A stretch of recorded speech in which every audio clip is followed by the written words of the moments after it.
welcome to this next video all about the 3Gs, okay? Now you're thinking, 3Gs, what the heck is that? Is that some sort of like old-fashioned phone system? You know, 3G, 4G, 5G even? No, the 3Gs is simply the three variations of the G chord, okay? Now this is important to understand because many students that I teach, when I show them a G chord, you know, I say to them in another song, let's play this G, and they go, well, that's not the G you taught me before, okay? Because there's variations of a G. And you'll notice in certain genres of music and certain songs, they'll use one of the 3Gs, okay? So what are the 3Gs? So I'm going to talk you through the 3Gs, and then I'm going to play all of them back to back so you can hear the difference between them, and I'll discuss some of the uses for the 3Gs, okay? And I'll try and stop saying 3G, okay? So, first G, okay, first G, this is the one that's a bog standard, everybody learns this at the beginner stage, okay?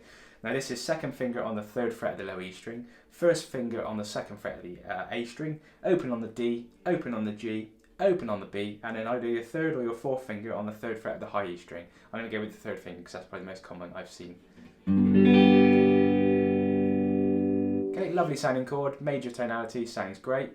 That's G number 1, okay, so that's the first G. That's the G you probably learn at beginner stage. That's the first G you've ever encountered, and you're probably thinking, Rich, that's the only G I know, mate.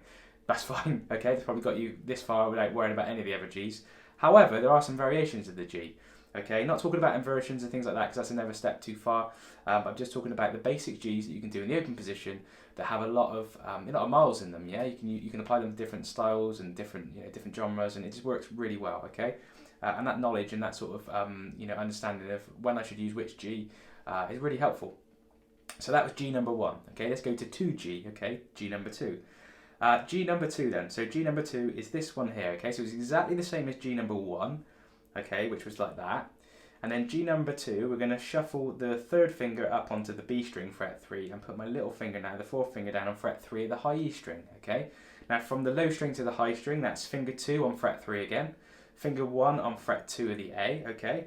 Open on the D, open on the G, finger 3, fret 3 of the B string, and finger 4, fret 3 of the high E string. Okay, now let's have a listen to this one. So, now that's G number 2, okay? That's 2G. So we've had 1G, 2G, and I said I try not to say it so much, but here's the 3G, okay? Now, the 3G is actually even easier than all of those, okay? And so technically maybe it should have been the one we learned first of all, okay? But everyone seems to come to that one first. This one I feel is used more by artists such as Ed Sheeran, and maybe lots more in pop songs, things like that, okay? So let's have a look at G number 3. So G number 3 is actually a lot easier because there's less fingers, okay? However, you have to do a mute with the second finger. Now, you put your second finger on the third fret of the low E string like we did before. Now your second finger now is also acting as a mute of the A string, okay? So it's keeping that A string muted. So we've got the second finger on the third fret of the low E string. Then we've got open on the D, open on the G, open on the B, and then my third finger goes on the third fret of the high E string. Let's listen to this one. So this is G number 3. Okay, again, sounds just like the other two. Now you're probably thinking, well, this is great, Rich, but what's the application for this? What's the point of this video? So what I'm trying to say is be aware of these 3Gs, okay? Because these 3Gs will come up in lots of music and lots of different songs. And if you can really train your ear, which I've managed to do, when you hear a song, sometimes you can hear whether it's G1, G2 or G3, okay? And this is important because you then get the right sort of sound, for instance, like As It Take It Easy by the Eagles, Lion Eyes by the Eagles, lots of these country songs, they tend to use this G here, so this one with the, so G number 1, that was number 1G, so. Now the reason why they use that, it's got more of an open sound, okay, and it just works really well with country, especially on acoustic guitar, that sound works really, really well, okay. Now, someone like Slash, or someone more of a rock guitar player, would probably prefer to use G number 3, okay? Now, G number 3 is simply the same as G number 1, but it has the extra finger down on the third fret of the B string, okay? Now, by adding that extra finger, all you're doing is you're thinking, well, it can't be G anymore because I've added an extra note, okay? And you'd be wrong, because it is still a G, because it still has all of the notes from a G chord, okay? All we've done is added an extra D note to the chord, alright? That's on the third fret of the B string. We've added an extra D note, which is already in the chord of G anyway.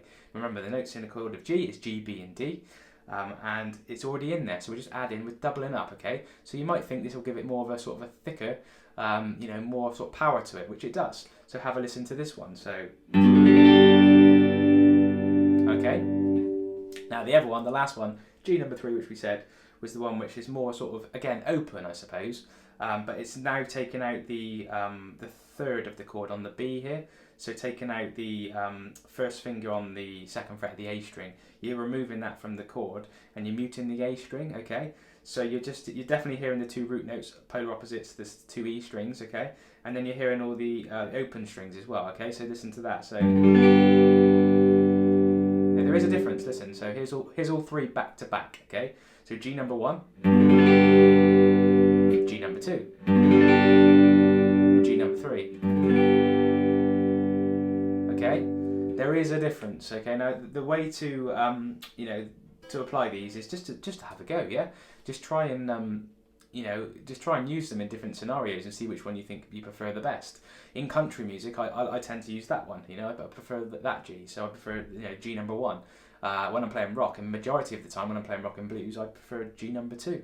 And then when I'm playing stuff from Ed Sheeran and things like that, I prefer G number 3.